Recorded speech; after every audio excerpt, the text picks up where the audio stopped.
Welcome to You're a Better Parent Than You Think, a video presentation with Dr. Ray Guarendi, clinical psychologist, author, and father of 10. Dr. Ray hosts his own national radio program and has been a guest on television and radio across America and Canada. He is the author of You're a Better Parent Than You Think, Back to the Family, and the tape series Raising Kids Right, Giving Parenting Back to Parents. At the end of this program, we'll give you more information about how you can obtain these helpful parenting resources.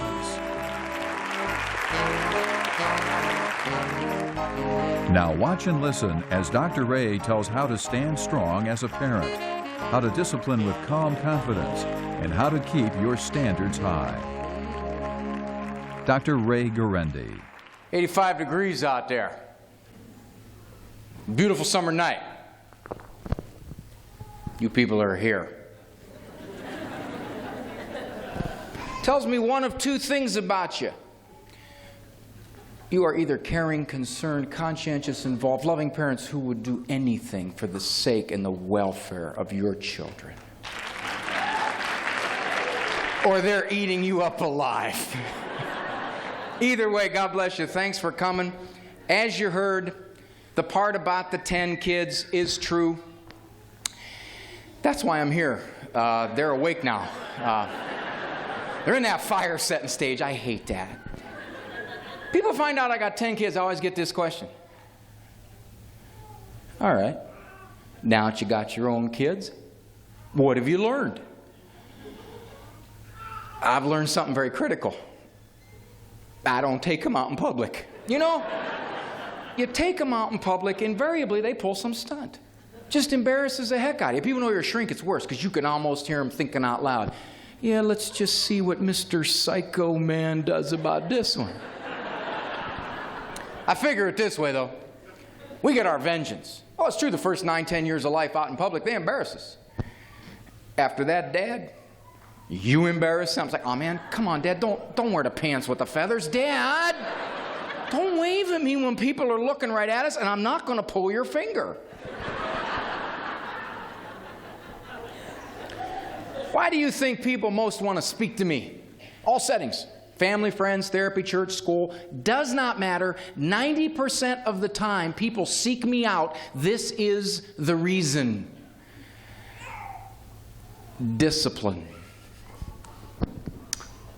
Fine. You're the expert. You tell me how to get him to stay in bed. I can't get him to stay in bed. He chews his way down through the bedroom floor, drops into the family room. I'm back. You'll never be free. You'll never have another child because I'll be in your bed till I'm 16. That's why. And that girl's mouth, that snotty, snarly, you know, if I'd have talked to my parents that way, my head would have been rolling down the hallway. And the school people don't help. You know what they did last year? They closed during June, July, and August. I actually had to live with my own child during the day. How much am I supposed to be able to take? Dear people, you look around you, your friends, your family, your relatives, you watch modern American parenting.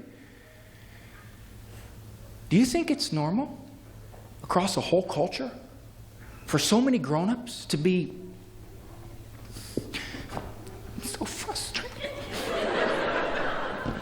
So guilt-ridden, so unsure of themselves, so tentative, so insecure, so lost over kids. All right, you guys are in a restaurant.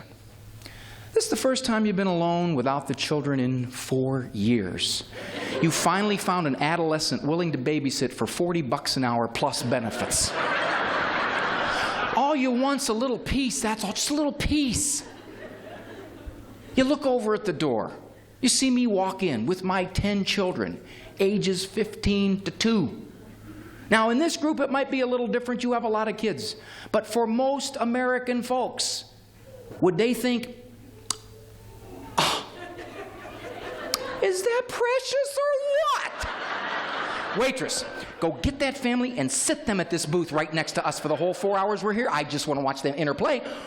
Or would they think, oh, dear Lord, how'd they get past security?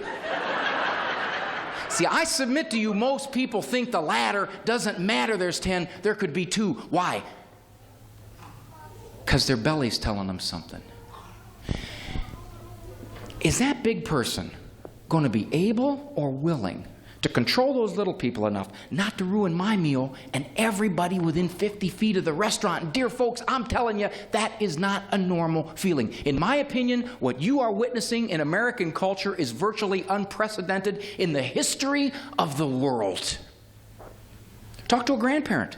1 generation ago, you could hear easily this: I raised 5 kids. I raised 8 kids. I raised 12 children. I don't remember having a fraction of the frustration with all 12 of mine that my daughter's having with her 7-year-old and her 4-year-old. What has happened? If what I say is true, what is going on? Well, folks, we don't have enough time tonight to talk about all the factors I believe undercutting good folks just like yourselves. And there are many. But I'm going to share with you a big one. I think in the last 20, 30, 40 years, it has radically altered the face of parenthood. It has undercut your authority, your confidence, your peace of mind. It has totally shifted the child rearing landscape. Me. The experts. There's millions of me. I've taken over parenting. I'm crawling all over the women's magazines, all over television, putting out thousands of books per year. Net impact, what do you know? You're just a mom. Oh, you can stumble your way along. Hopefully you won't foul it up too bad. But you want to do this the right way, the enlightened way, the psychologically correct way? Yep. Got to be state certified, congressionally mandated child development rearing psychomental international on Oprah specialist.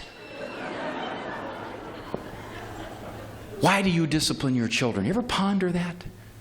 Why discipline them? It is truly easier to let them go. By the way, just to make sure you get your money's worth, I'm going to give you a technique right now. You implement this when you go home, and I guarantee you, you will discipline a fraction of what you have had to discipline up to this point in your parenthood. This is all you have to do. Lower your standards. Don't have to discipline as much. You discipline because you cannot establish morals and character without it. You discipline because you love. Oh, Ma, you know, a lot of people accuse you of being too strict, you know.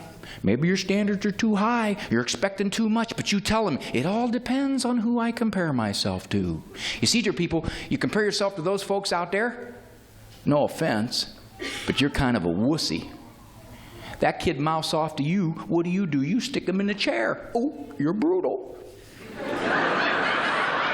Child's 30 and he mouths off. He gets beat up, fired, has to sleep on the couch. The stakes go up as you get older. That's why we discipline them now. I tell folks, you don't want the world to discipline your children. The world doesn't love your children. The world will hurt your children. The world doesn't give mitigating circumstances. Some employer is not going to go, you are just so cranky. Now, did you get a nap today? You go home and I'll cover for you till you're rested. Some judge. Let me see if I got this right. You're the middle child. You have identity problems and you're left-handed? Did you tell that to the prosecutor? We don't try middle children in this court. Dear folks, if we don't discipline for whatever the reason, because we feel guilty, because it's too hard, because we're tired, because we're afraid of being psychologically incorrect, because everybody around us is criticizing us for our standards, if you don't do it for whatever the reason, it will be done. Your child will be disciplined by a judge, a landlord, an army sergeant, a police officer, an employer. I shudder at this next one. A wife. Somebody's going to teach them.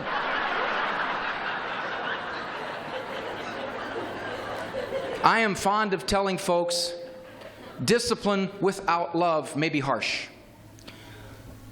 Love without discipline, child abuse. Because ultimately, the child will be hurt. Undisciplined people are unhappy people. They're not liked people. Do you ever see a little obnoxious 3-year-old out in public? Do you go,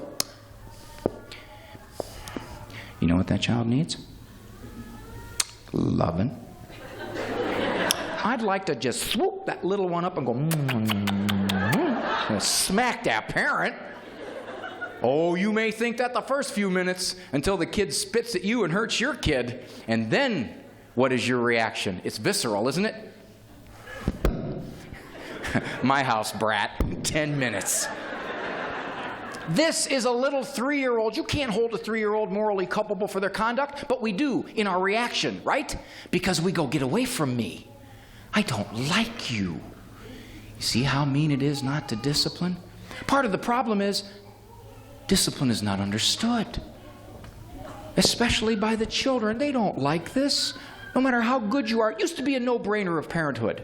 You ask any parent, they would tell you, well, what do you expect? He's a kid. He doesn't know why you're doing what you're doing. He's going to be mad at you for it. Until my type came along, and I made all you dear people feel guilty and inadequate and inept because your children don't get this.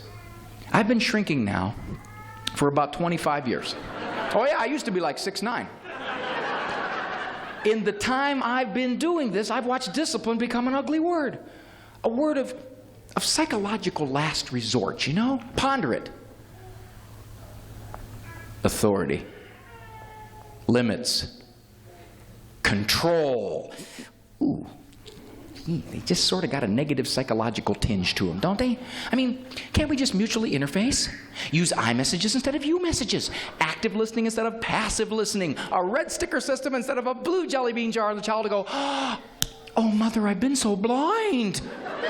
Of course, I see what you're saying. That's why you're the grown-up and I'm the child. It's all so clear to me now. Let's hold hands, sing kumbaya around the campfire. I remember the first time I looked at my mother. I don't like you. She looked at me, she said, Raymond, you're a little bit behind. I stopped liking you last year. That was before you could psychologically push parents around, you know? Hey, one of my kids tells me I don't like you, I go, so what? I got 8 or 9 who do. You know, any given moment I got a 60% approval rating.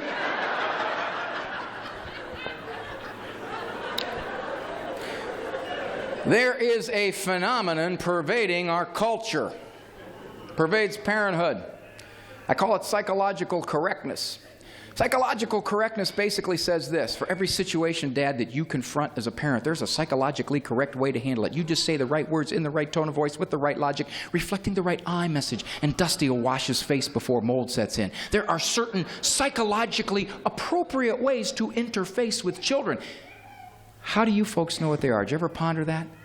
For all the times you're wondering, is that what I should have said? Was that okay? Was that active listening or passive listening? Should I have used a natural consequence there or a logical consequence? Is it 1 minute in the timeout chair for every year of age or 1 year for every minute of age? I get that one all confused. You can't go out and take a poll of 150 experts every time you make a move. Have you noticed we can't agree? You got to consult the consummate expert. Your mother-in-law.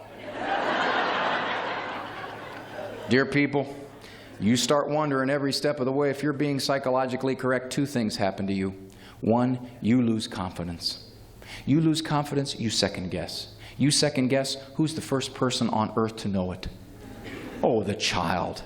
She could be 3 blocks away and she can smell, time what? Time out. I'm going to get off that chair 100 times the first half hour. What's your book tell you to do then? Ground me for 3 days. Dad, these next 3 hours are going to be the most miserable you've ever spent. Dear folks, if you don't have the self-confidence that springs from the core reality that basically says, I am mom, you are not. It is very difficult to make anything work for you. You should see some of my clients these days. Pediatricians, college profs, PhD child psychologists. As clients, oh, these are bright people. They know child rearing theory up one side, down the other, and their 5-year-old is eating them up because they've never come to grips with the core truth. This is a relationship here with you in charge, not a psychological process. The other thing that happens, you get afraid to be creative. You know, I learned long ago, my best stuff comes from you folks. I sit around, I talk to you for years on end, gather up all your best ideas. Every 5 or 6 years, put them in books, make a lot of money. Thanks. Nice scam, huh? Had one mom tell me she was getting a little tired of the runaway threats. Been getting them about every other day for 6 months. Skip came downstairs traumatized over cold toast, threatened to split after school. Mom didn't say a word. Handed him his lunch. Packed in a road map. You know, this is back in my early days as a shrink. I was a little squeamish. I said, ma'am, you did what? I gave him his lunch in a road map.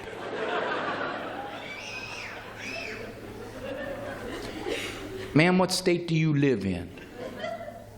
Pennsylvania. What state did you give him? Pennsylvania.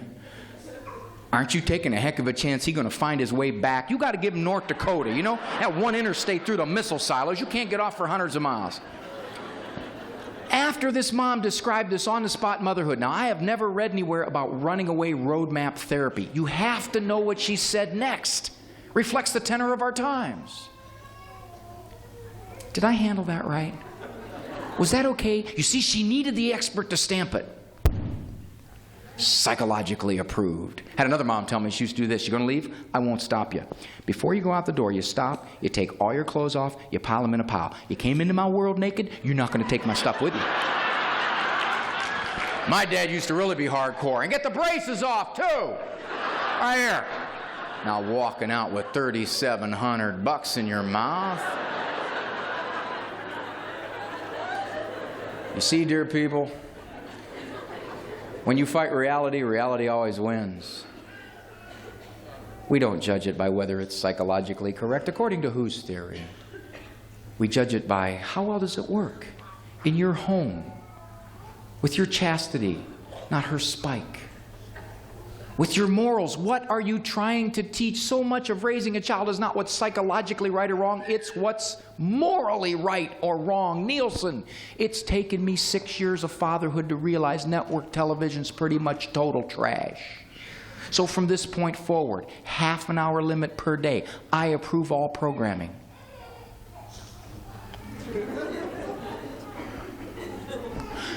Not another kid in my whole school whose parents do that.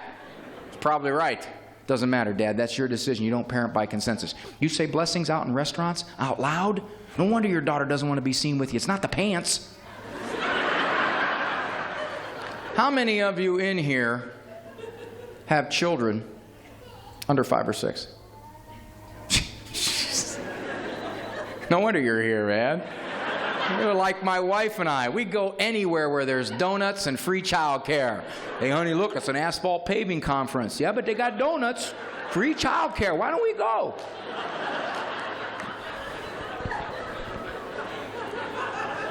My children are 15, 13, 12, 11, 9, 7, 5, and 2. Yeah, the remote broke. My children are all blessings through adoption, all 10 of them. You know the great thing about adoption? Some of you are adoptive parents. The agencies never told me this, but I figured it out about the 3rd kid. If you adopt in December, you still get the tax deduction for the whole year. Yeah, $2,900 that first year. They pay for themselves the first year, then you start to fall behind because they eat more. But, you know, you cut back on the food, you can break even September, October. My wife and I have this ongoing conflict, and it's been bad, and it has gotten worse as we've gotten more children. I personally think you'll agree with me. First of all, my wife does not work for a living. I don't know what she does. You quote me, I'll deny I was even here. You know, I've seen what she does. I don't want any part of what that woman does. You know, right now, she's probably at home, having cooked for 11 people. Laundry's been gone all day, never stops. 5, 6, 7 baths. And I'm here, talking about parenting. Eating donuts later, calling her, hi honey, how's things? And she'll take him everywhere she goes. And I'll go. I mean, if I'm heavily sedated, I will go. Got to see it in a grocery store. Strung out behind her like ducks, you know. Hands at their sides, not allowed to touch anything. And they don't deviate 6 inches either way out of a straight line. The whole time. No, they don't. Leg irons won't let them.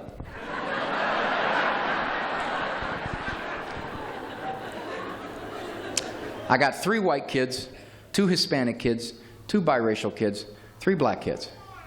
People look at my wife.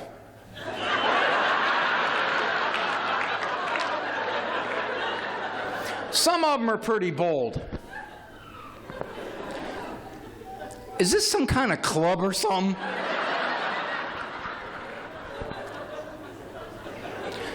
Now, one of the interesting things about preschoolers, teaching them manners. You know, disciplining a preschooler is about as easy as it gets. The techniques are eminently straightforward. The problem is the repetition. It's the repetition that kills you. You got to do this 50,000 times the first 5 years of their lives. So you're out in public, somebody hands this child a cookie. Manners make you look very good out in public. That's why children don't use them. So you help her out. What do you say? And she looks at you like this is the first time in your life you've ever brought this concept up. What's the magic word? Being a veteran parent, you know how to create pain. You take these nails. You reach for some fleshy body part and start to squeeze. Say thank you. Ow! You're hurting me. In a fit of parental resolve, you take what's left of the cookie. You hand it back to the person who gave it to her, telling them, thank you. But we have a rule. She needs to say thank you or she can't keep it. And I prompted her 3 times just to avoid a scene. So whatever she does now, it's way too late. Thank you very much for the offer anyway. Does that person look at you and go,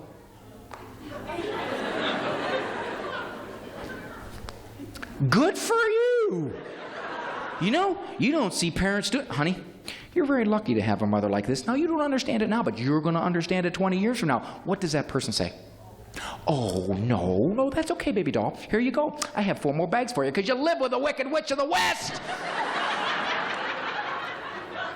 Dear people, this is just manners. This is not the big stuff. Morals, peers, character, drugs, academics. Why are you getting grief for this?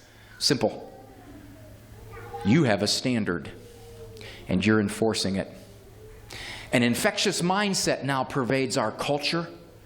People still want well-disciplined, cooperative, delightful children. They simply don't like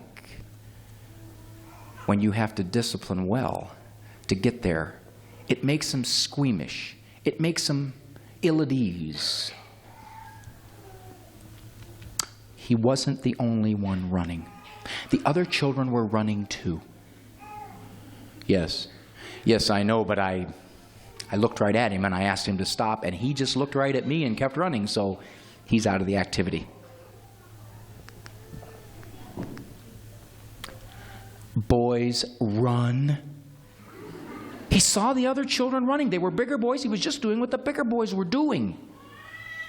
I know, but I asked him to stop. He just blew me off. He needs to know I mean what I say, so he'll be sitting out.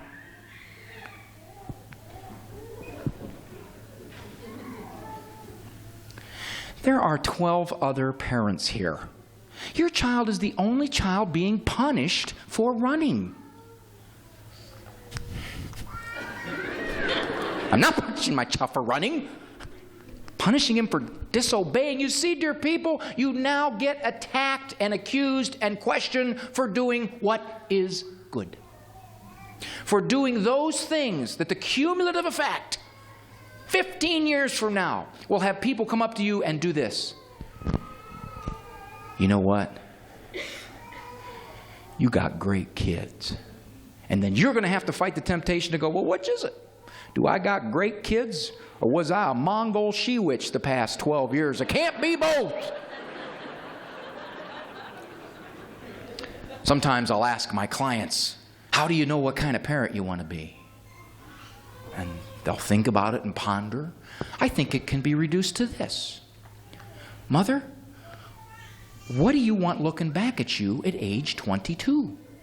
What do you want to be able to say about that child? If you want to be able to say what most folks are now content to say, well, you know, really, overall, I should be pretty grateful. I mean, really, overall, he's not a bad kid. Well, he's not on drugs.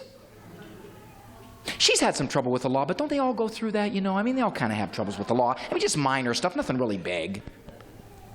Morally, he does a lot of things I don't agree with. But, you know, kids nowadays, got to take the good with the bad, you know? Dear folks, if you want to be able to say that at age 22, then parent like everybody else. You'll probably be able to say that. You want to be able to say this? I'm not real objective. I am the child's mother. But that kid right there, 1 in 1,000. Morals, character, compassion. He's a beautiful human being. Oh, dear folks, you want to be able to say that? Then you better be prepared to be a 1 in 1,000 parent. You're going to supervise here when everybody else is supervising here. You're going to give out freedom approximately 3 years later than the pre-group, than the social peer group, because that is what is wise. You're going to filter out the toxic cultural sewage with a screen so thick you can't see through it, and everybody else's screen has holes this big. And Mom, you will be questioned, you will be assaulted, you will be attacked by the people closest to you at times. Until the results start to come in. And then they will look.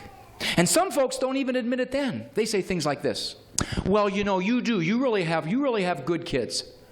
You have chastity in Oxford. I didn't get good kids. I have Chucky, Damien, and Lucifer. You know, like the luck of the draw here or something. I know no one in here has a child like this. Think of the neighbor kid if you have to. You know a child who isn't as grateful for all the stuff that he gets as you'd like him to be. Very difficult to be a grateful child nowadays. They get too much stuff simply because they breathe. You get your hair cut, 3 rubber spiders. You know your Sunday school verses, 5 bags of candy, 6 sticker books. You go to a restaurant, the food's never enough. You got to get balloons, you got to get candy, you got to get crayons, you got to get coloring books, you got to get cookies, you got to get more food. And Grandma drives the Toys R Us truck up every couple of weeks, drops a load off. So you've decided, I've got to turn the spigot down. I'm creating a very ungrateful human being. You don't want to mess with the relatives. They're tough. So you start out impersonal.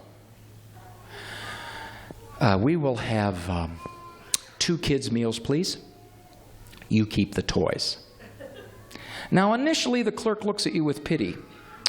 Ma'am, you don't understand. On our planet, when you order the kids' meal, you get the toy. It was free. You didn't pay for that? Explain yourself a little further. Yes, I know that, but you see, I think it's privilege enough. I'm taking him out to eat, letting him order from a long list of foods, something only kings and the very wealthy could do in virtually all of human history. I think that's enough. I don't think he needs more stuff to go with it. Now the look changes. Oh, it's not pity now. It's one of, oh man, lady, you're bizarre. Besides, on a purely practical level, you know what happens to these things. You step on them for 6 weeks. You kick them over to the trash in the middle of the night. You dump them in. You put coffee grounds on top of them. And the next morning you hear this, hey! How'd that get in there?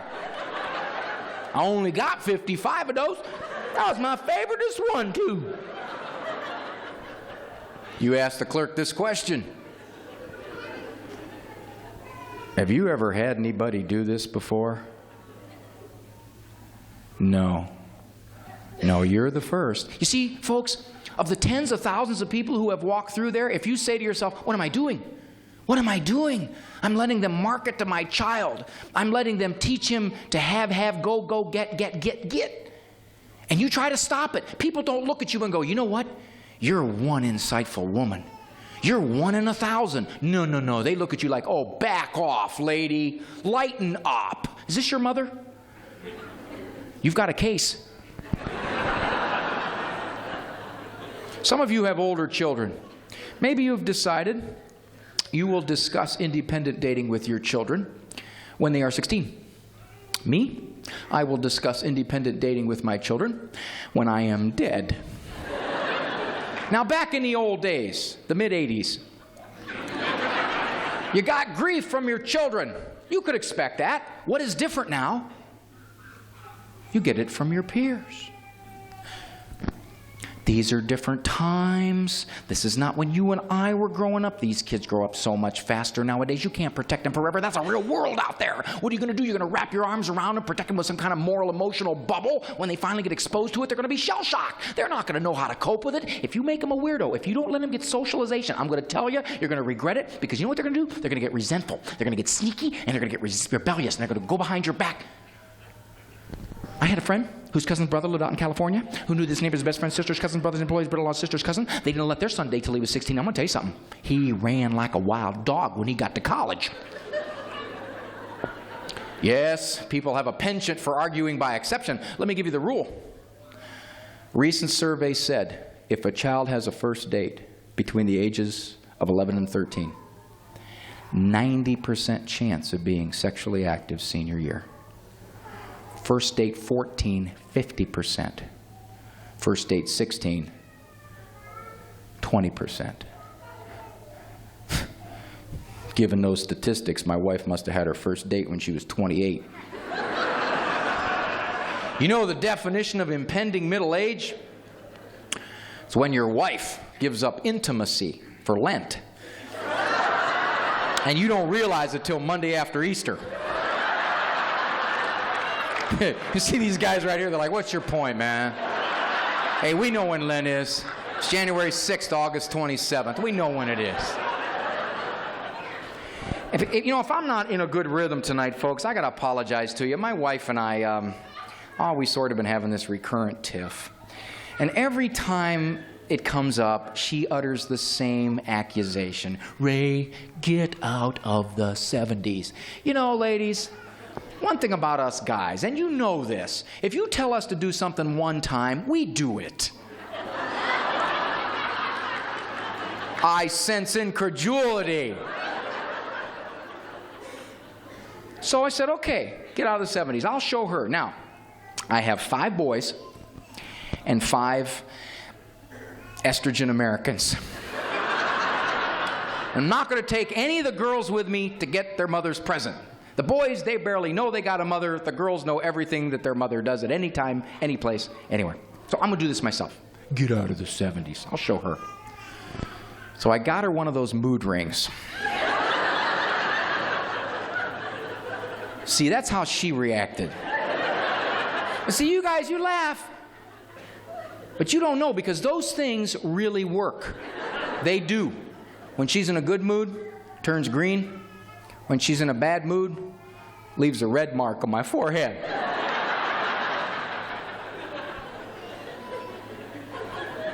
I learned a lot of psychology from my father. My father went to God before I was born. Excuse me, Lord. I'm going to raise a whole bunch of kids. I don't want to complicate the whole affair. Just give me 8 or 10 phrases. I'll repeat them over and over and over. Ton of fathers in here. We typically do not get this ratio of moms to dads. And I've noticed something about fathers. We're not as creative as mothers. Fathers are all stamped out of the same mold. And I finally figured out why that is. You know how moms have to go to Lamaze classes to learn how to be Maz? That's okay. You should see Margie. She's like, roadmap. Dads must go to La Paz classes to get their phrases. First time I heard this, I was 3 years old. You gonna cry? I'm gonna give you something to cry about. First father ever to fling that one around. Raymond, you go get me something to spank you with.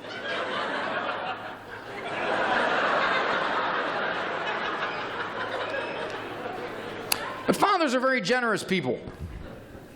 My dad was a very giving man. Always, 8, 9 times a day, gave me something. Dad, I can't shovel the snow. I got a bellyache. Raymond, I'm going to give you a bellyache. If everybody's always giving you something. My father's only brush with parenting creativity was how he used to butcher the English language. He would take nouns, change them into verbs with an iMessage on my head. Dad, I got peanut butter on your vice grips. Raymond, I'm going to peanut butter your head. It was always some iMessage up here. You're not going to find I'm going to peanut butter your head in any parenting book. I've looked. It's not there. By today's enlightened standards, my father was a barbarian, a psychological Neanderthal. Judge it by the acid question. Not was he psychologically correct. How well did it work to teach the moral lesson he as a parent wished to teach? Probably 50%. Dear people, you have anything that works 50%. That's spectacular. Please talk to me. I'm writing a new book. Teenagers, 12% is good. Spouses, 4%. You know, that's a solid marriage too. Where is my father getting this level of success? Today's experts would look at my dad and be revolted by some of the things he did. He wasn't psychologically adept. Two things. He loved me desperately, and I knew that. And I know you love your children desperately. I don't doubt that for a second. But if you're like many American parents, it's the second part of the equation that is what causes you to stumble. When Dad said to me, Raymond, I asked you once, leave your sister alone. He didn't repeat himself 26 times. Raise his voice to 140 decibels. Negotiate with me for 3 hours through a federal arbitrator. Promise to buy me a red Corvette if I was good. When he said, Raymond, I asked you once. Sit down now. Don't get up till I tell you. I sat down. I couldn't conceive of getting up. I knew something real bad would happen. I didn't know what it was. I didn't want to find out. I never found out. I never got up. One of the more common things I now hear is this. Well, I'd like to use that time out, you know, send her to a room, sit him on a step, stand him in the corner. I can't. It doesn't work. He won't stay. How old is he? 3? How big is he? But he weighs 40 pounds, 95th percentile. Folks, we can't get our kids to accept our authority when they're here and we're here. May the good Lord help us when that child is here and we haven't grown any. They get bigger and stronger and smarter and faster and more determined. There's never going to come a day when they're going to go, Mother, I have just been giving you grief for so many years, and I'm about ready to straighten up right now. Boy, thanks for letting me be obnoxious and abusive until I finally matured on my own, huh? I finally learned never to tell this to people. My daughter Elizabeth, she's in her terrible twos. You're talking to a parent of teenagers, they'll just look at you. What's the matter? She spits out her carrots. My kid wants purple hair with a ring right here. Somebody told me once that 16 is the terrible twos times 8 plus a driver's license, you know? I need somebody here with maybe a 12, 13, 14, 15-year-old at home. Somebody in the front bunch. How old are you? Who is the feistier of the two? The 14-year-old, is that a boy or girl? Girl. What's her name? Angelica. A 14-year-old misnomer. You can still get it changed, you know. How about Christine? Ma, you go home tonight, tomorrow, whenever you get there, and you tell Angelica, honey, I am very sorry I have been unfair to you. And that's a wonderful way to introduce new discipline because it fluffs them up before you drop them. I have been allowing you to talk to me in ways that are absolutely no good for you or for me. So from now on, honey, we have a new house rule. If I sense you getting disrespectful in any way, words, tone, looks, body language,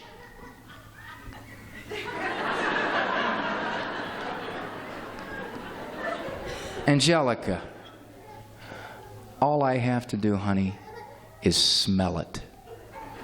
And we're going to start you out with a 400-word essay on respect each and every time. And if you argue with me, I will say nothing back. I will argue no more. I will simply go 600, 700. Now, Angelica looks at Mother as if to say, is that what you learned at your parenting? You know, implication, you're just too dumb to come up with this one on your own. What are you going to do? You're going to go, shoot.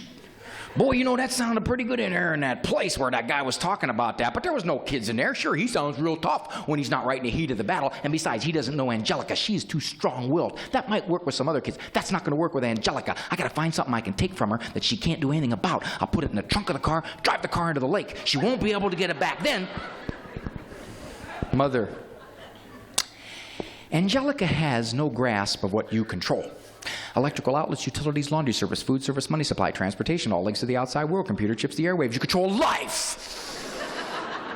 So until you get that essay, which is now 1,100 words because she just couldn't shut her mouth the first time through, she is on what one of my clients termed blackout.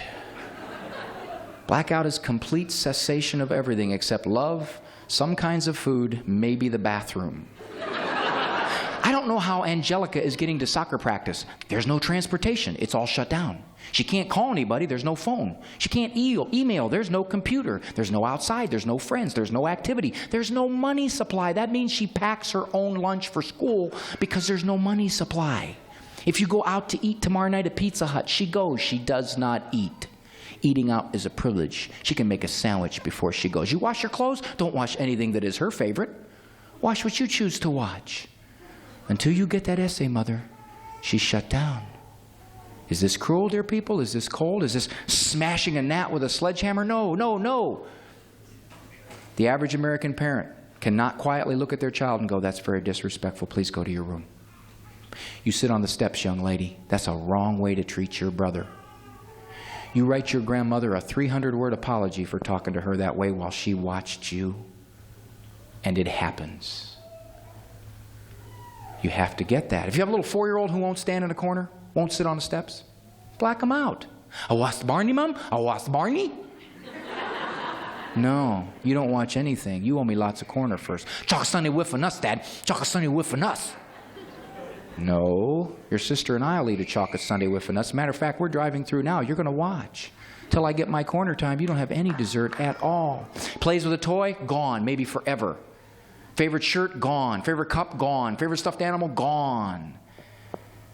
Dear people, this is not cruel. What is cruel is if you can't do that. If you can't look at a child and say, please go to your room. Because if you can't, you know what happens to you? You become a crazed person. Is it normal? Is it normal to want to slam your child face first through a play class window? Would that be child abuse?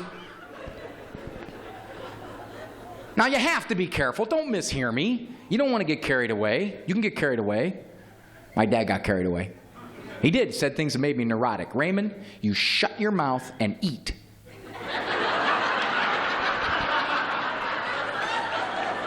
I'll teach you to backtalk your mother, young man. Come on, Dad, I already know how. I'll show you to hit your brother. Go ahead. You fall out of that tree, break both your legs, Buster, don't come running to me. My mother's philosophy was a bit different. My mother's philosophy was, you never say in 7 words what you can say in 67,000. I would be at the other end of the house tormenting my sister. My mother would be in the kitchen, 5 walls in between her voice and my ears. First 15 years of my life, never saw my mother's face and voice come from the same spot. She had her back to me, screaming at the sink. Raymond, you get your butt, young man. I'm going to take you by the thumb. I'm going to come in and I'm going to grab you. You ever notice you talk to kids too long, you sound like you're going to throw up? My mother talks staccato half her life. You get over here right now, young man. You think. And I just counted out for her. Mom, that's 4/4. You got anything kind of like a 3/4? A little happier waltz slow to it? She made these wild-eyed threats kids know you can't follow through on. If I come up to a young man, you are not going to see your 10th birthday. I've done a lot of studies in this area, and I am convinced this is why children are so excited at birthday parties. Yeah, you sit around listening to him talk. You made it? Yeah, I made it too. That kid over there made it 4 years. We had 15-to-1 odds he wasn't going to be here. I would be in the backyard oblivious to my mother trying to get me in the house for supper when the torrent of words would begin. Dear people, cardinal law of discipline. You talk 200 to 400 words a minute with Gus up to 800. You are throwing ping pong balls at the hull of an aircraft carrier. This is not the organ of discipline. If this is what you use predominantly, close it. It is better to be permissive with your mouth shut than to be permissive with your mouth open. Because if this thing isn't backed up, all that happens is it gets loud and nasty. My mother would start, Raymond Nicholas Guarendi. How many times are you going to make me call you Buster? You know, buddy boy, you seem to think I talk just to hear myself talk. You seem to think I like the sound of my own voice. Well, I'm going to tell you something. You better listen, and you better listen good, because I'm not going to say it again. I was not put on this earth to serve you. There are 5 other people in this house. We evolve our schedule around yours. Come waltz here, pluck your bucket down when you're darn good ready. Mom, I'm hungry. Feed me now. And I'm going to get up from what I'm doing. You got another thing coming, pal. You mark my words. There's going to be some changes around here, because I am sick and I am tired. I have just about had you up to here. You don't realize how good you got it. You're going to find out, because I'm going to tell you something else. I am not going to be traipsing around after you. You look at me when I talk to you. Don't you look at me like that. I never moved. She wasn't mad enough yet. My mother's philosophy, first 30,000 didn't get you anywhere. Double it. You think you got it tough? I am going to tell you what tough is. When I was a little girl, I used to walk 18 miles, uphill both ways to school in a foot of nuclear waste with no shoes. We had one pair that glowed for 14 brothers and sisters, and my turn only came around every 2 weeks and always gave my turn away. That's the kind of girl I was. I got up 5 o'clock in the morning, 2 hours before we were even allowed to go to bed. Split a cornflake for breakfast with 8 brothers, carried them to school on my back. And you want to know something? I was grateful for what little I had. What'd you have, Mom? Nothing! Weren't you listening? But we were happy children. What are our kids going to tell their kids? 550 channels, that's all we got when I was a boy.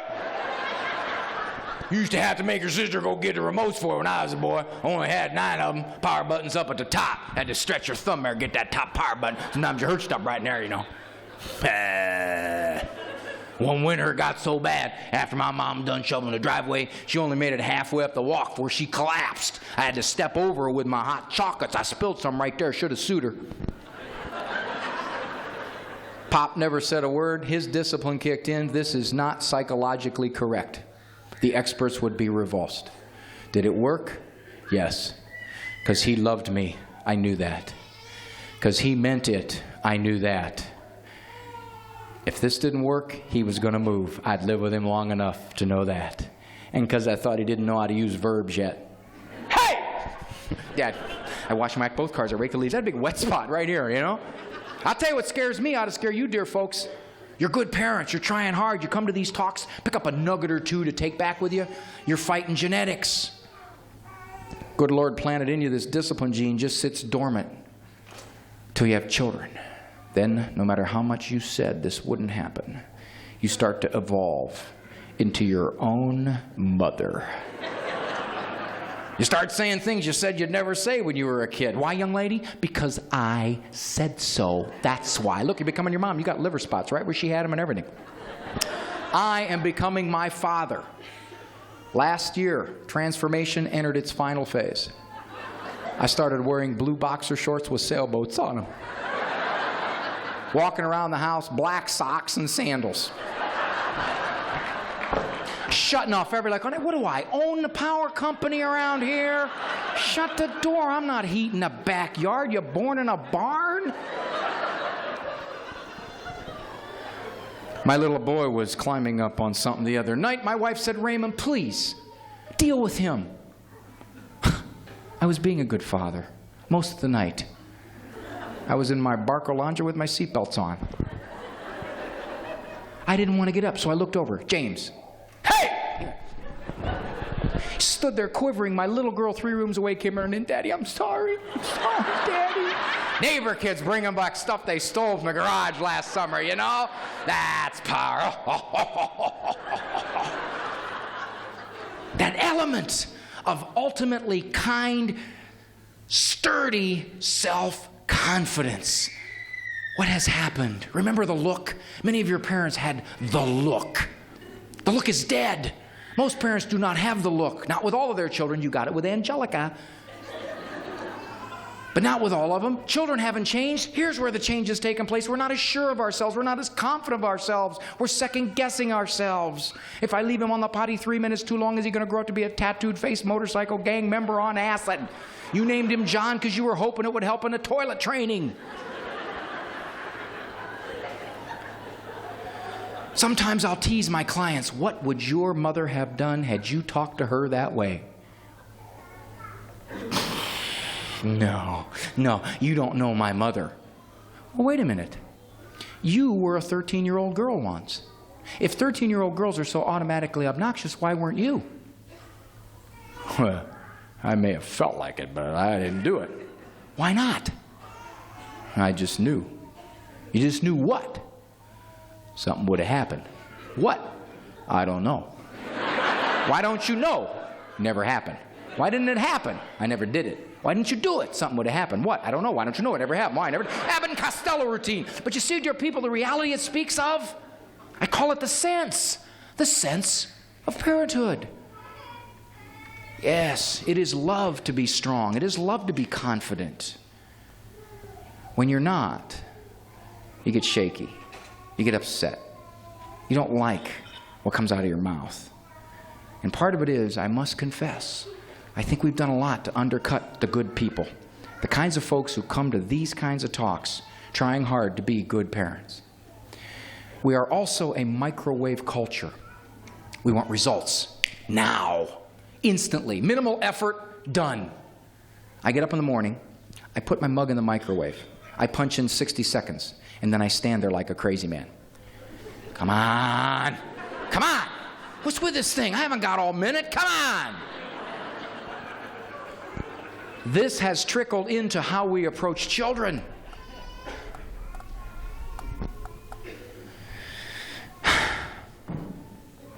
Butkus. That's a good name for a kid, isn't it? Butkus. It's my kid's name. I think it's a very solid name for a girl. I really do. I think it's got a lot of meat to it. You and I don't talk to each other well. I don't talk to anybody like I talk to you. And you don't talk to anybody like you talk to me. This is not good. We have a new house rule, son. This hand goes up, the discussion is over. Please don't say another word of any kind. Nagging, whining, weaseling, complaining, badgering, excusing, backtalk, lying, tattling, debating. Not a word, son. You do. You're in that corner. 15 minutes. Time doesn't start till you're quiet. If you start over, your time starts over. You come out, you're blacked out, your time is doubled. Well, now there. You were very calm. You've explained yourself. You have a rule. You've got 4 corners. Easy consequences. You fill them up, you got another room. Which is a problem, I know, in some of our homes. Those corners get backlogged. I have to do like they do in the prison systems. I give out a little sheet of paper. Show up next Wednesday, 2 a.m. You got corner time. The court's been getting on us. Corner overcrowding.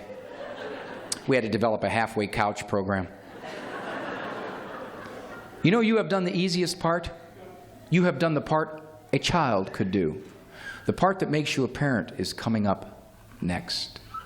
Making it stick the next several hundred visits to that corner. The first 50 times you put him there, he could eat your wallpaper.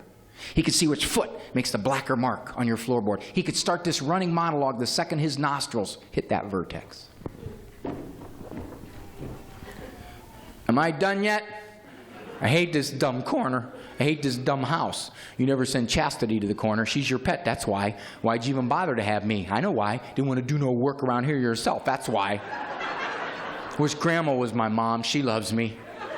Wish Dad was my mom. He's never home. Then you got the weasels. I love you, Mommy, and I'm really sorry. I want to come out and give you the biggest hug and kiss I ever gave you in my life right away now, quick, before the love goes away forever. Mom, did you paint the ceiling yourself? It's beautiful. Daddy never helps you do nothing around here, does he, Mom? You're the only one that does any real work besides me. They're going to get worse. They got to see you're really going to do this. I don't like this corner stuff. I don't like my bottom swatted. I don't like going to my room. I don't like writing dictionary words. I don't like being my sister's servant for 3 hours because I mistreated her this morning. And I tell my boys, that's a good one. That'll prepare you for marriage.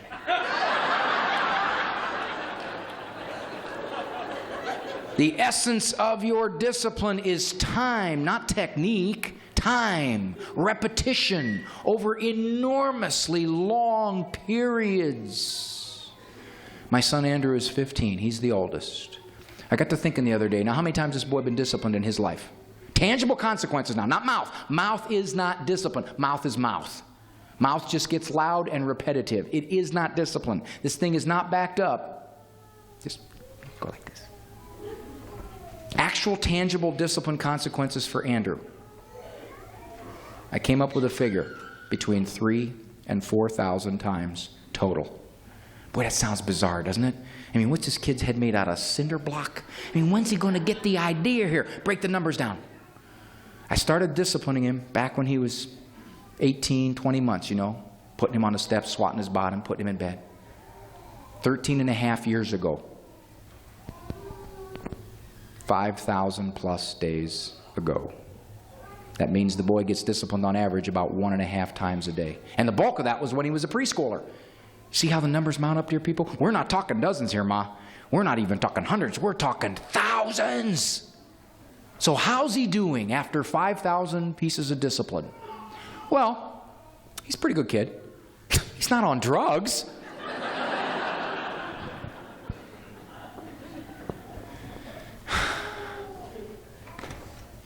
Alexander, Belle, you guys embarrass me when I'm on the phone. I don't want to embarrass you or me anymore. New house rule. I'm not going to say a word to you while I'm on the phone. I will simply excuse myself, put the phone down, put you in your rooms for the rest of the call. If you come out or you make more noise, you will be grounded for the day. How long will you have to do this before you get peace on the phone? I don't know. 25? 55? 355? I don't know. And at one level, dear people, it's not relevant. Your goal is to do what you said. I always tell my clients, I can give you 20 discipline ideas for every problem you give me. You know what I can't give you? I can't give you the will to do it. There's where it breaks down. You won't get away with this. Oh, hello, Pastor. How are you? Yes. Yeah. Well, we would be flattered to be the role model family for the church children love in. Pastor, could you just excuse me for 1 second, please? Uh-huh. I'm going to have a little love chat with the children. Yeah, well, they're precious blessings from God. You know how that is. Yeah, we love them desperately. Make our house go round. Yeah. Yeah, mutual respect. That's our home. Yeah. Well, peace. That's us. Yeah. Harmony. Okay. Aquarius. Yeah. Okay. God bless you. We love you too. All right. I'll put them on the extension when I get back. I'll just be gone for a second. Thank you. God bless you. Thank you. You're going to die. I'm going to rip your tongue out of your throat, wrap it around the fences of the bus, that little maggot. Get away from her. What's that, Pastor? No, that's the neighbor lady. Mm-hmm. Well, she always talks to her kids like that. We will pray for her. She does need prayers. We have moved. She keeps following us.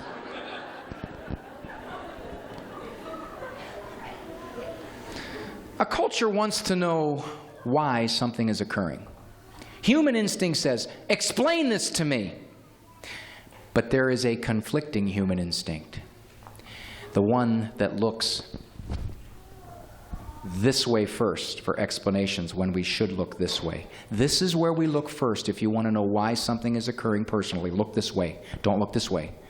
Unfortunately, this is our first response. I will share with you some of the more common this way explanations of children's behavior. The first is what I call the letter phenomenon.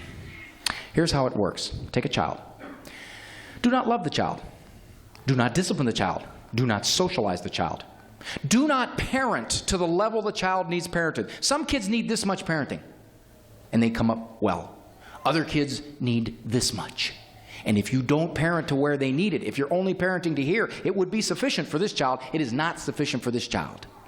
So for whatever the reason, don't parent to the level you need to parent. From malignant neglect to permissive, spoiled, rotten, self-centered indulgence. After several years, you have a child who could be capable of just about anything. Nasty, violent, impulsive, aggressive, conscienceless types of conduct. Then a guy like me does this. Yes, I've studied that child. I've determined that that child is disordered. The child has letters. The child has ODD, ADD, ADHD, LSMFT, IRS, EIEIO. I start flinging letters after him. I am not saying the letters do not exist. Do not mishear me. But I think they are pouring down on our children on obscene amounts, in many cases, because in part, when the parents don't do what the parents need to do, when the big people don't do what the big people need to do, the little people reflect it. When the little people reflect it, all too often the big people turn around and go, "What is wrong with you? Why do you act like this?" Yes. Some of our children we got at infancy. Some of them we got older. Many were drug exposed. Many had what the experts would call risk factors.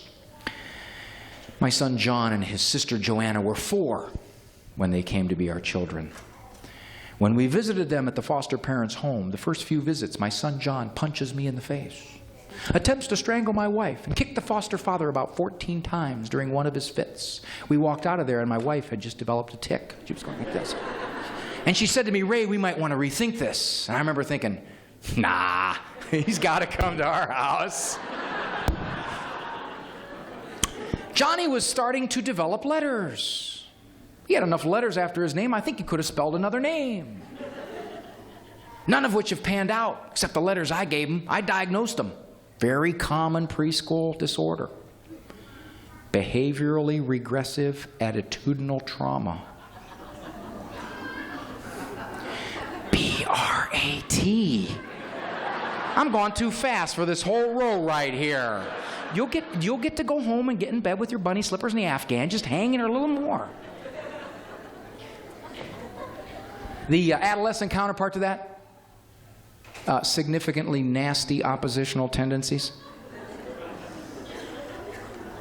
All right, what about diet? That's a big one. Cut out anything red. Cut out anything sweet. Cut out anything artificial.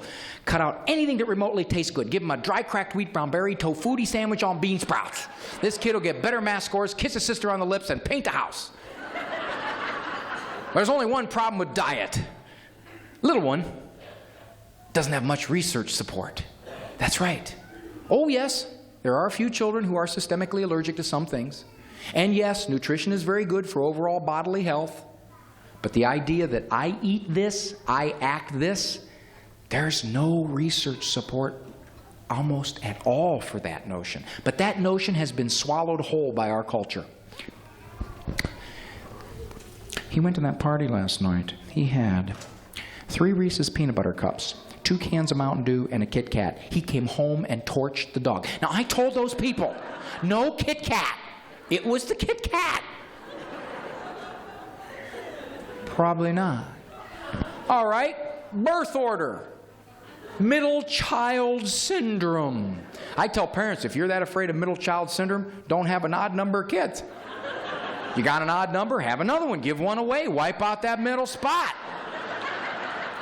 Some of you have larger than average families. Back when I only had 3 children, my middle daughter, Hannah, was kind of... And I figure, oh, middle child syndrome. That's what it is, middle child syndrome. Then we got 4, and she was upper middle. And she was still... Then we got 5. And the baby now became the middle child, and Hannah was the second oldest. And she was still... Now that we're at 10, she is by far one of the oldest, and she's still... So I got a question. How long do you have to be a middle child to contract middle child syndrome? Can you have acute middle child syndrome? Chronic middle child syndrome. Some of you only have 2 children. If God blesses you with a 3rd, right now your younger child has latent middle child syndrome. Truth on birth order. Not a whole lot of impact, except for one place, just a little bit. Oldest only. As a group, they tend to be a little more independent, a little more achieving. Maybe they develop quicker, and I don't think that's because of their position. We all change our styles. That first kid, you boiled everything she came within 50 feet of. Last kid, you throw him this big dirt ball and say, here, chew on that. Wipe your mouth off in a gas can before you come in the house. First kid, dual videotape of every burp and bowel movement he ever had. Last kid, one snapshot at the birth, one at the wedding rehearsal dinner. He's like, Mom, now how come I got no pictures? That's not true. Your sister did a popsicle stick sketch of you in kindergarten. We kept it. Besides, you look like your sister. Use her pictures.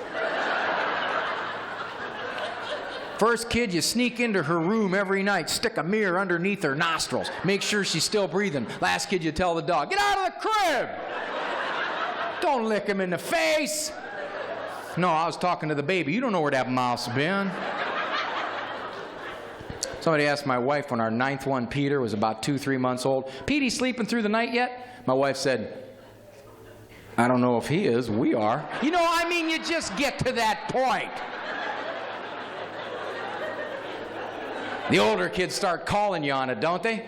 My son comes up to me the other day and says, Dad, when I was little and I played in a toilet, did I get in trouble? You sure did, Andrew. We never let you play in the toilet. We locked the door. We smacked your hand. There was no way you were going to play in the toilet. How come Sammy can take his car, drive it down into the toilet, park it in that little hole, stand up and pee all over it, all over you and Mom, and you guys go, is he precious or what? I didn't know what to tell him. I just looked at him and said, well, we like him better. Down here. I like him down here.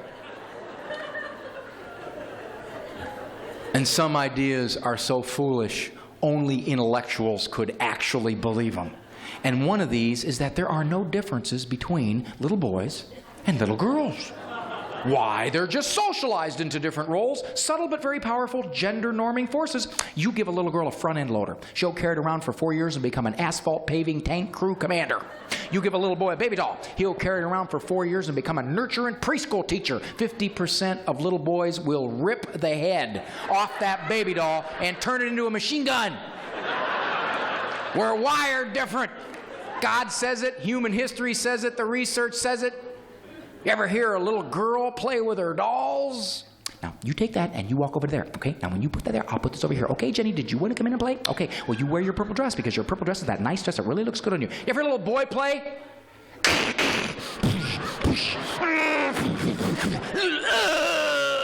There's no words. They're preparing to become husbands, huh? What? Huh? Come on, I grunted twice while you were talking to me. What? What do you mean I don't communicate? I was awake.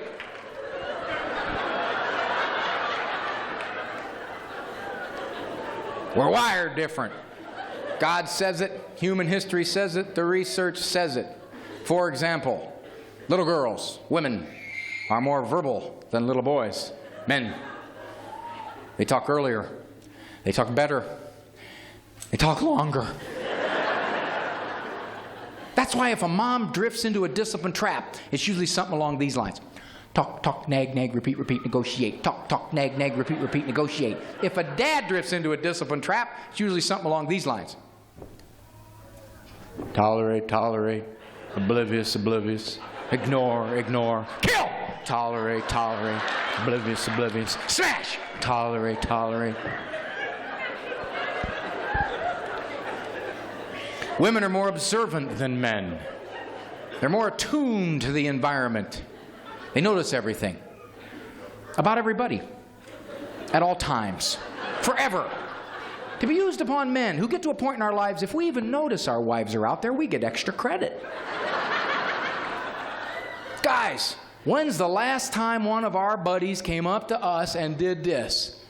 Hey, Rock, Max, So, you guys notice anything different about me?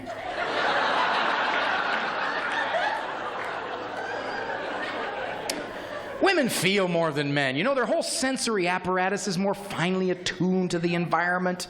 My little girls will come downstairs before church.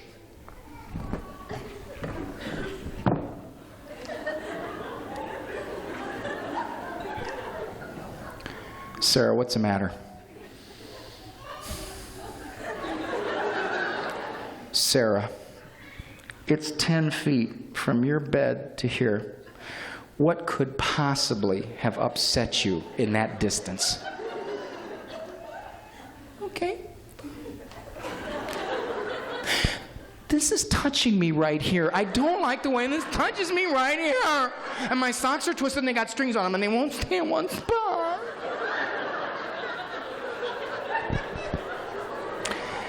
My little boys will come downstairs. Sammy, is that pee on your shirt? How about now, Dad?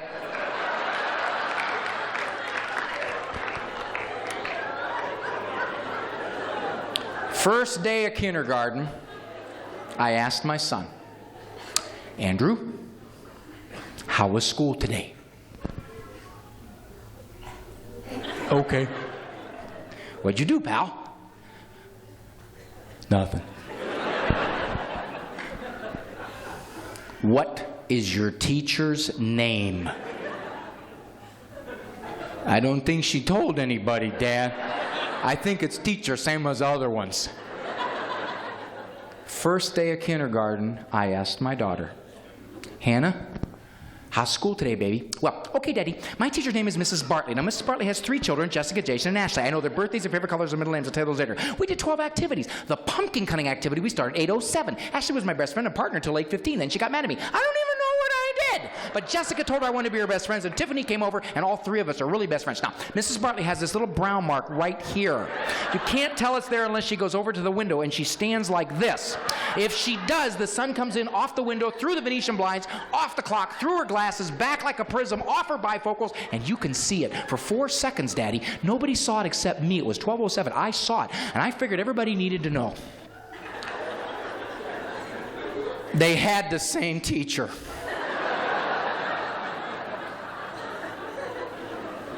I asked a mother of 11 children. Her name was Lucille. Now, you got to figure the mother of 11 children is going to be named Lucille. It's not going to be Tiffany, Buffy. Lucille, tell me something about being a parent. She said, being a parent is the most important thing I have ever done. It is far too important to be taken too seriously. Hey, there's some grains of truth in that, dear folks. Some grains of truth in that. You know, one of the things we struggle with as parents? I get this all the time. People walk into my office. Do you think he's strong-willed? Do you think he's a defiant child? Oh, yes, yes. Relentless. Mind of her own. Oh, absolutely. We talked to the pediatrician. Pediatrician told us the problem. We have a difficult child. Folks, most kids are oppositional. Most kids are defiant. Most kids are relentless. And difficult child is redundant. They come into the world about this long. All they can do is vomit, spit, and poop. They got no morals, no socialization, no delay of gratification. They think the whole universe is here to serve them. If they don't get what they want the instant they want it, they can become raving emotional lunatics. And then we go, do you think he's a difficult child? I don't know, Ma, but I do know one thing. He's not about to cooperate with you. And dear people, maybe perhaps of the many, many things that I think the experts have misled you on, this is one of the big ones. We have forgotten what children are. They are born to resist. They are born to struggle and pull, and that's why they need us. And yes, some of them are easier than others. Some of them, you have to bulldoze them into their bedroom. But they're still children. And if you hear things like this, you do not have a strong-willed child. Oh, she's a delight. I just absolutely love having her in class. She's the sweetest little thing.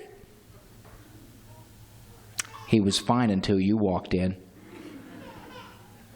He can play with Joshua anytime. He is Joshua's nicest, most polite best friend. And then sometimes we console ourselves by saying, well, you know what? At least they're good for other people. No. You know, you moms and dads, you know how special you are? You got your own commandment. God gave you 10% of the commandments. That's how important you are, Mom, for little Angelica there. You're her mother. You do more for her than everybody else in the world combined. She needs to first learn to treat her mom with respect. It is not good that she treats everybody else with respect, not her mom, who does more for her than everyone. That's how valuable you are. Of my 10 children, I would consider none of them strong-willed. How could that be? How could I have 10 children? Not one strong-willed, especially some have risk factors? I think there's a simple explanation for that. Their mother is stronger-willed. And therein is the difference. Yes, I have some, this plant could probably raise them. I have others, I have to fire a bazooka over their head every 10 minutes to let them know we're still in charge. Are any of them stronger-willed than their mom? No. And that makes all the difference in the world. Watch out for psychological correctness, dear people. It's a quagmire. You will overthink, overanalyze, overinterpret, overtalk, overnegotiate, underenjoy. Yes, you can get better. You can gain skills. You can buy my books. Is that subliminal advertising? Did anybody catch that? But there comes a point where your search for psychological correctness will be the very thing that will unseat your parenting. If you mess it up, Mom, 22 years from now, he's going to be sitting in the middle of some Springer Junior encounter group with 9 other drug addict, cross-dressing, social parolee, bad check-writing misfits. He's their leader. Talking about you. And the time you sent him to kindergarten 2 months too early. He was only 5-year-old. All the other kids were 9 because their parents held them back for 4 years. Yes, dear people, you can't parent in fear of mistakes and be a strong parent. You will make them because that's what parenthood is. You'll make them in loving essence of doing this, Mom. More parents get into trouble because they cannot do this. And instead, they do this.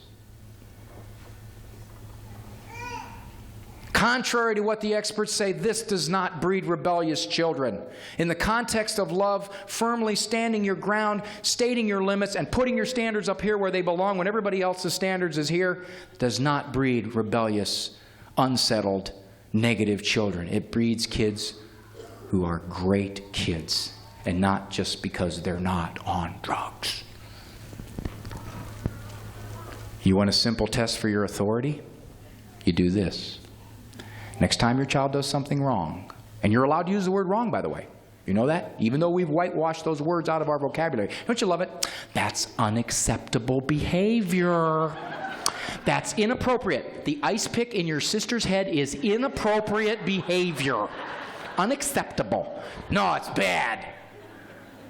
So the next time your child does something bad or wrong, do this.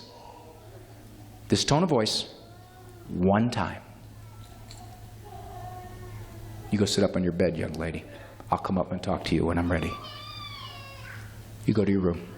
You go put your head down at the dining room table. You write 25 nice things about your brother.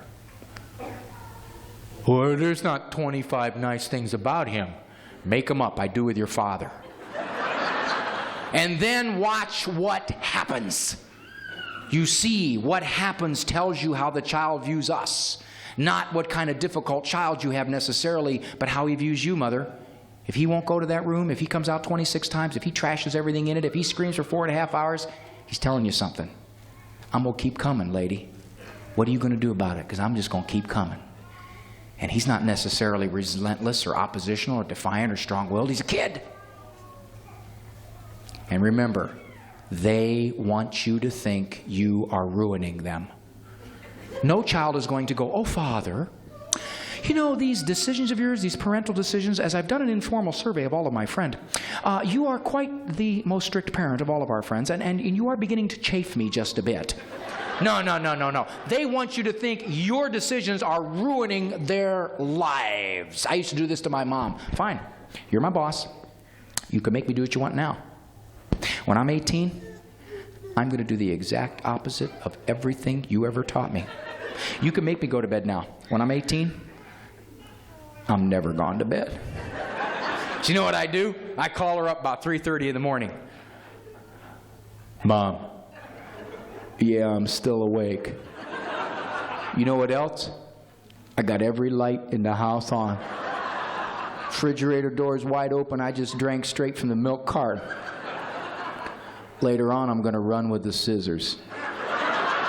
Yeah, the good scissors. Remember the good scissors? Boy, I go home now and I go, Ma, you still got those good scissors? They're up in a shrine glass case, you know? With a light on them. I go, you ever use them? She goes, no, but they're there if I need them. You don't cut paper with the good scissors. Remember the ones we had, those rounded ones that were rusted shut? You know, you touched them, you got tetanus?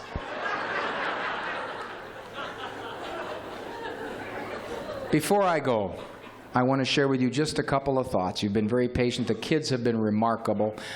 Is the sedation about ready to wear off with some of the children here?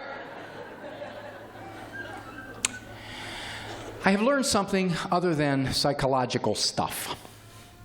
I have learned, and you have learned, what children can do to you. Children can make you stupid. You could be competent in everything else you do in your life, but let one of these little creatures come into your home, and they start siphoning off your IQ points by the minute. I estimate since my children have been in my home, I've lost 50 to 60 IQ points. I'm down to a good 62, 64, which is still pretty high for a husband, you know what I mean? I got 10 points to play with. For example, young lady, you are a mother, correct? Can I ask your first name? Connie. Connie, when was the last time you ever willingly smelled somebody's backside? But you think nothing of taking this kid and gone, I can't tell, honey. What do you think? I don't know. You turn them vertical, shine a flashlight down in there. Sometimes you can see stuff. Aunt Thelma, come here. You had 6 or 8 of these things. See if you can tell. I got sinus. I can't tell nothing.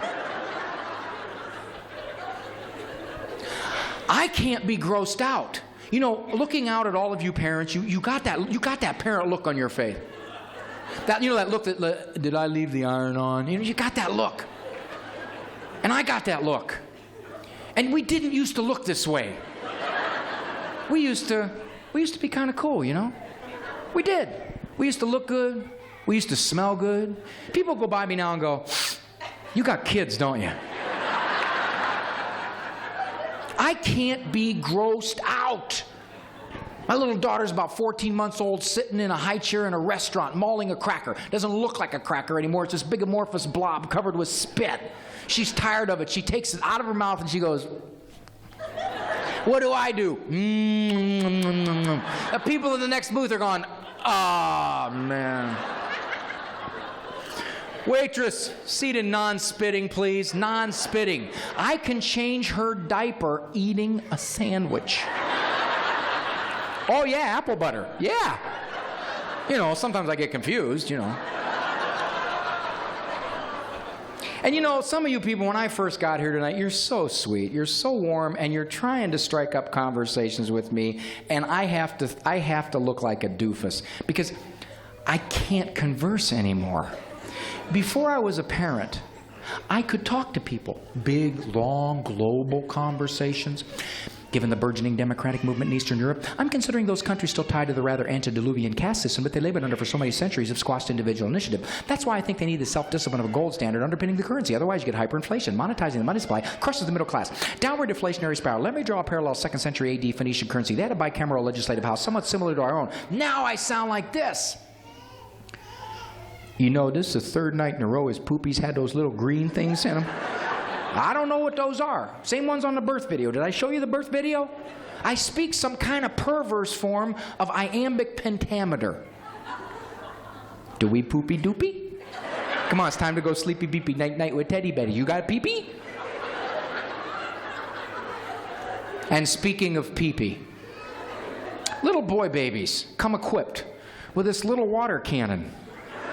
Capable of going off at 800 or 900 pounds pressure per square millimeter. My wife will say to me, Raymond, you go change him. And I'll be like, oh, come on, honey, he's been drinking for days. I don't want to go there. Come on. Well, guys, we are not like our fathers. We are sensitive men, in touch with our feminine side, anxious to do our fair 4% share of the child-rearing duties. So, I get my raincoat and goggles on, got my umbrella in front of me, and I'm sneaking up on him like this, you know. Pulling the tabs off those diapers while he's asleep never fails. When there's air above that thing, it's alien. You can see it. You know it's going to go off. I grab him. I run to the back bedroom window. If I get the right angle with a wind behind me, I can hit the neighbors spouting. First time it happens, you unravel, don't you? You're like, oh, gee, oh, no. You start throwing stuff on top of it. Tissues and cloth wipes and diapers and rocks and boxes. Your husband dives on it to save the rest of the family. Me, like a dummy, I put my hand over it. Ow! Ow! I grabbed him, I spun him around, he rode up on the stream just like this.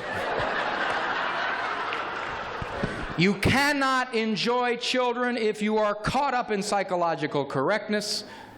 Everything will become a process. Everything will become an agonizing second guessing of your parenthood. And you cannot enjoy them if you don't have authority. I can't tell you, dear people, how many folks don't like being parents because they don't have authority. They just think this is the way kids are. No! Yes, they can be frustrating, unsocialized, exasperating creatures. They're immoral human beings. What do you expect? But it doesn't have to be this way. Many of you have large families, and you hear people say this to you all the time. I don't know how you do it. I don't know how you do it. I've got two. They're just driving me nuts. And you strut around like a parenting goddess, you know. You have trouble? I'm in trouble. How many nannies do you have? 4? My nanny's my 9-year-old and my 6-year-old. And you know one of the problems you run into? You guys get cocky. Because you see, if you get a little chastity or a little Angelica first, this child's easy to raise. And you strut around, and you think you're a natural. You're God's gift to parenting. I told her, don't touch my knickknacks. I'm not about to go around putting my knickknacks 15 feet up the ground, guarded by electrified Rottweilers. This child's going to learn when I say no, I mean no. Then the second one comes along and eats your knickknacks. I call it the shell-shock second child syndrome. Your first one was not normal. Your first one was a freebie, a mulligan from God. He said, here, play with this. I'll save the real kid till later.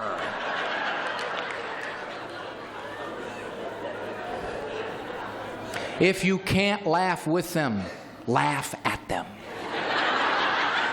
They have no compunctions about laughing at us. Oh yeah, Dad, you knew all the state capitals when you was my age. There was only 8 or 9 states in. I do have the books and tapes available with me.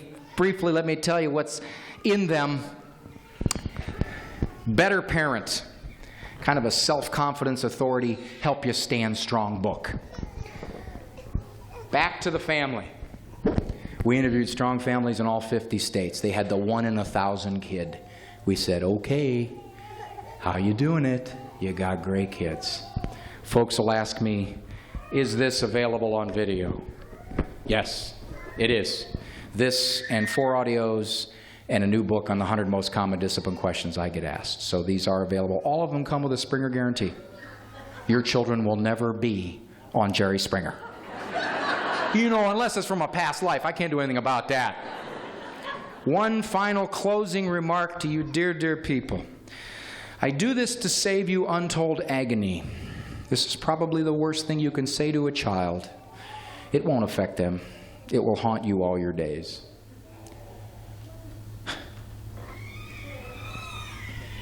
I can't wait till you have 3 kids just like you. Remember one thing while you're firing that one off. You're going to be the grandparent to those children. God bless you all. Thanks.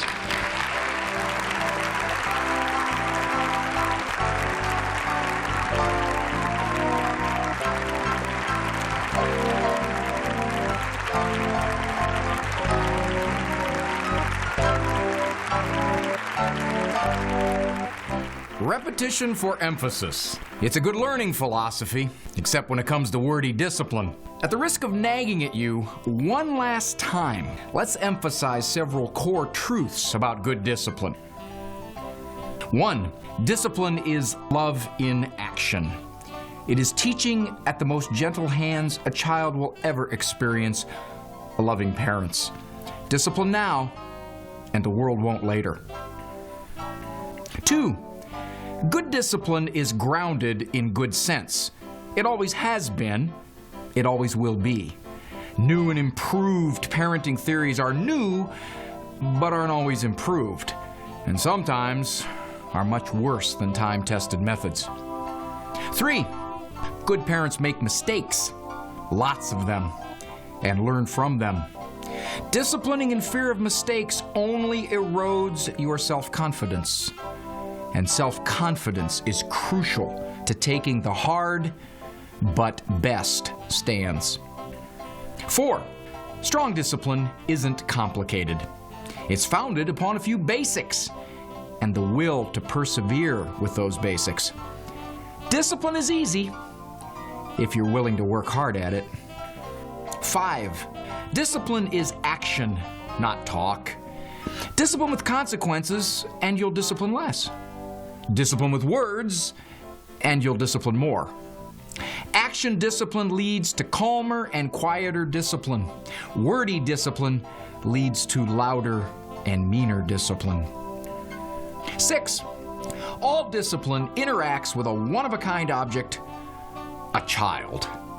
Some kids require 1/10 of the average amount of discipline. Some kids, 10 times the average. Regardless, good parenting is parenting up to the very level required. Do what it takes for as long as it takes. Your child deserves no less. 7. Kids are built to misbehave. It's in their essence. It's who they are. Expect misconduct for years. Expect to discipline for years. Time will reward you and your children. 8. Humans resist discipline. Some a little, some a lot. Children are just better at resisting discipline than most. It's a fact of human nature that we often fight what is good for us. Resist your child's resistance. As he matures, he'll better understand and accept. 9. Good parents are misunderstood. Really good parents are really misunderstood. No longer is it only the children who question and accuse good parents. Now it is other adults who should know better. Strong parents face a lot of opposition these days, not because they're wrong, but because they're right. Stand strong. Reality always wins, and it is on your side.